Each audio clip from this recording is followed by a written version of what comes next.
অকথ্য ভাষায় গালিগালাজ শুরু করেন এবং আমাকে বিভিন্ন টর্চার করা শুরু করেন। আমার চুলের মুঠি ধরে আমাকে বসা থেকে উঠাইয়া নিয়ে আসেন। আমি প্রাণ ভয়ে দৌড়ে এসে বারান্দায় পড়ে। ভাষা যার ভাষার রায়ে ফুটে উঠবে আমরা দিবেন। ধন্যবাদ। সহকর্মীরা আছে, আমি সবার নিরাপত্তার জন্য আপনাদের কাছে জোর দাবি জানাচ্ছি। আমাদের সবার হৃদয়ে আজকে আগুন জ্বলছে, আমাদের শিক্ষক লাঞ্ছিত হচ্ছে, আমরা এখানে উপস্থিত হয়েছি, সেটাই তার প্রমাণ।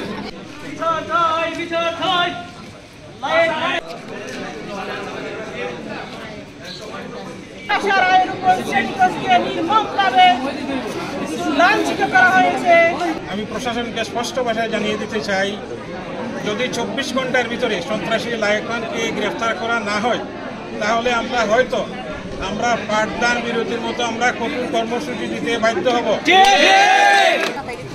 লায়েক খান নামক সন্ত্রাসীর ন্যাক্কারজনক ঘটনার প্রতিবাদে সভ্য জাতি গড়ে তুলতে হলে মানুষ করার কারিগর শিক্ষকের দরকার।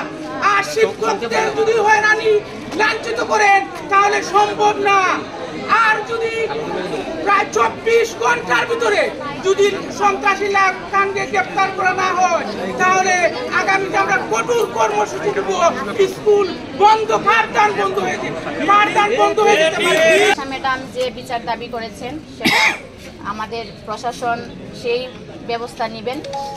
এবং এখন আমি থ্রেটের শিকার, আমি পরোক্ষভাবে আমি এখন অনিরাপদ। আমি কোনো অবস্থাতেই আগামীকাল থেকে আমি আমার বিদ্যালয়ে আমার অন্যান্য 4 জন মহিলা সহকর্মী আছে, আমি ওনাদেরকে নিয়ে আমি কোনোভাবে বিদ্যালয়ে যাব না যতক্ষণ না আমাদের উপজেলা প্রশাসন স্থানীয়ভাবে আমাদেরকে সুনিশ্চিত করবেন যে আমাদের নিরাপত্তা ওনারা নিশ্চিত করেছেন। লিখিতভাবে দিতে হবে যে ওনারা আমাদের নিরাপত্তা নিশ্চিত করেছেন।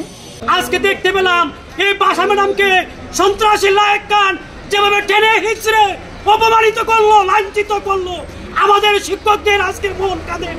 আগামীতে আমরা নেতৃবৃন্দ বসে যে কর্মসূচি নেবেন, আমি শিক্ষক প্রতিনিধি হিসাবে শিক্ষক সমাজের পক্ষ থেকে নেতৃবৃন্দের কর্মসূচির প্রতি আমি একাত্মতা ঘোষণা করছি। রাজি আছেন তো যে কর্মসূচি দিবেন? আমরা আতার ভাইকে, প্রধান শিক্ষক সমিতির সভাপতি আতার ভাইকে অনুরোধ করব, পরবর্তীতে যে কোনো ধরনের কর্মসূচি ঘোষণা দিলে আমরা শিক্ষক সমাজে একত্রিত হয়ে এখানে জমায়েত হবো। ঠিক আছে? যে বাচ্চাটারে নিয়ে আসলে মেইন ঘটনা, বাচ্চাটা আমার স্কুলে ভর্তিকৃত না এবং আমার ধারণা তার বয়স 3+ বা 3.5 বছর এরকম, মানে 4+ না। আচ্ছা, যেটাই হোক। এবং আমার চতুর্দিকে পানি। কিছুদিন আগে এটিও স্যার আমার স্কুলে গিয়ে আসছেন, আমাদের স্টাফ মিটিং হয়েছে স্যারকে নিয়ে। স্যার বলছেন যে ম্যাডাম আপনাদের বিদ্যালয়ে চতুর্দিকে পানি, দেশের সার্বিক পরিস্থিতি ভালো না, আপনারা অলিখিত কোনো বাচ্চাকে আপাতত এলাও করবেন না ক্লাসে। আর যদিও মানে বাচ্চা বেশি কান্নাকাটি করে থাকার জন্য, তাহলে তার গার্জিয়ান সহ এলাও করবে, তার গার্জিয়ান যেন স্কুলে প্রেজেন্ট থাকে।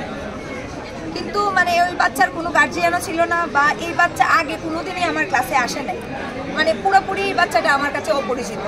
তৎক্ষণাৎ আমি আমার দফতরিকে ডাক দিই এবং আমার দফতরিকে বলেছি যে ভাই আমি তো ওরে চিনি না, আর স্যারও তো বলে গেছেন যে এইভাবে রাখাটা রিস্ক, আমার জন্য চিন্তা করে আমি আমার দফতরিকে বলি যে ওকে সুন্দরভাবে ওর বাসায় নিয়ে পৌঁছাইয়া দিয়ে আসেন এবং তার অভিভাবককে বললেন যে তার বয়স হইলে তারে যেন আইনা বিদ্যালয়ে ভর্তি করে। তখন আমার আর কোনো অসুবিধা নেই। তার মানে হ্যাঁ, তার কিছুক্ষণ পরক্ষণেই ও আমার দপ্তরি তারে বাসায় নিয়ে যায়। তার বাসায় কি হয়েছে আসলে আমি সেটা জানি না, বা এই বাচ্চা বাসায় গিয়ে কি বলছে সেটাও আমি জানি না। তার ধরেন 15 থেকে 16 মিনিট পর উনি মানে অতর্কিতভাবে আমার শ্রেণীকক্ষে আসেন। উনার নাম হচ্ছেন লায়েক খান, উনি আটঘর গ্রামের নিবাসী। আর পূর্বে উনার সাথে আমার কোনো ধরনের কোনো শত্রুতাও ছিল না, ওনার সাথে আমার কোনোদিন ফেস টু ফেস কোনো পরিচয় হয় নাই, কোনো ধরনের কোনো কথাবার্তাই হয়নি, কোনো ধরনের কোনো পরিচয়ই ওনার সাথে আমার কোনোদিন হয় নাই। আমি প্রায় 5 বছর যাবৎ আটঘর স্কুলে কর্মরত আছি, ওনার সাথে 5 বছরের মধ্যে কোনোদিন আমার কোনো কথাবার্তাও হয়নি, কোনো ফেস টু ফেস পরিচয়ও হয়নি। তার প্রেক্ষিতে উনি মানে শ্রেণীকক্ষে আমি তখন পাঠদান করছি, আমার প্রাক-প্রাথমিকের ক্লাস, আমি ফ্লোরে বসে আমার বাচ্চাদেরকে নিয়ে পাঠদান করি। আমি ফ্লোরে বসে পাঠদান করছিলাম, উনি তৎক্ষণাৎ এসে আমার উপর বিভিন্নভাবে অকথ্য ভাষায় গালিগালাজ শুরু করেন এবং আমাকে বিভিন্ন টর্চার করা শুরু করেন। আমার চুলের মুঠি ধরে আমাকে বসা থেকে উঠাইয়া নিয়ে আসেন। আমি প্রাণ ভয়ে দৌড়ে এসে বারান্দায় পড়ে যাই, তারপরে উনি আমার উপর প্রহার করতে থাকেন। এমন অবস্থায় আমি চিৎকার দিলে আমার সহকারীরা সহ আমার প্রধান শিক্ষক বের হয়ে আসেন, উনাকে আটকানোর চেষ্টা করেন। এমন অবস্থায় উনি চেষ্টা করছেন আমাকে আরো প্রহার করার। আমার সহকর্মীরা আমাকে নিয়ে শ্রেণীকক্ষে বসান।